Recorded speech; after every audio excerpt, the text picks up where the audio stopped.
Hello, I'm Robin. Coming up on R&B Reviews, Simon Pegg and Nick Frost rejoin their collaborator Edgar Wright for the science fiction horror comedy The World's End.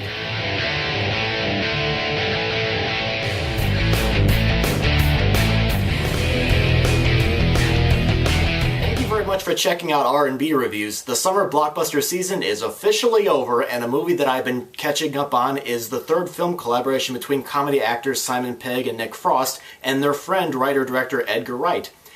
In this movie, Simon Pegg plays Gary. He convinces his four friends to go back to their hometown and complete the Golden Mile, or pretty much visiting all 12 pubs in their old town, only to discover that there is an invasion slowly going on.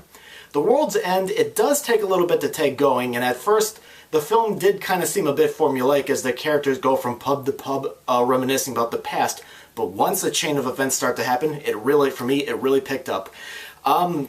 Let's see, this film completes what is being called a trilogy, the Cornetto Trilogy, as it's known in Europe, while it's also known as the Blood and Ice Cream Trilogy here in the U.S. mostly. So the first film began with the first film in the trilogy began with Shaun of the Dead, and then it followed with Hot Fuzz, which I thought was their best film, and of course now it's ending with World's End. In this movie, Simon Pegg, as Gary, he plays against his usual type. Here, he is the sort of cocky sort of character who is stuck in the past. Sometimes I thought he kind of overdid it a little bit here and there, but it was nice to see him play a different character for once. Pegg is surrounded by, a great cast of some great British character actors, including his usual performing partner Nick Frost as a friend who sort of has a grudge against Gary, and the movie also has Martin Freeman and Paddy Considine. The film, surprisingly enough, what really surprised me with this movie was that this movie has very terrific action scenes, and of course, as you could expect, there's a bit of depth to the characters involved. Even though I did laugh quite a bit during this movie, I felt it wasn't quite as good as the group's two previous films, including Hot Fuzz, which, like I said, I think that's their best film.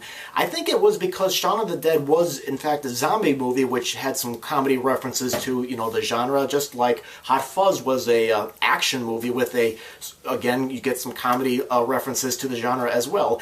But I think another thing was the movie, it's like I said, it started out with these friends reminiscing about the past, and when these science fiction elements come in, it sort of became a whole nother movie altogether. But like I said, once the movie went into that route, for me, it really picked off. But now that I'm thinking about it, I think it would be kind of an interesting thing for them to make a movie where a group of friends get together and reminisce or something like that. That might be something they can consider as well.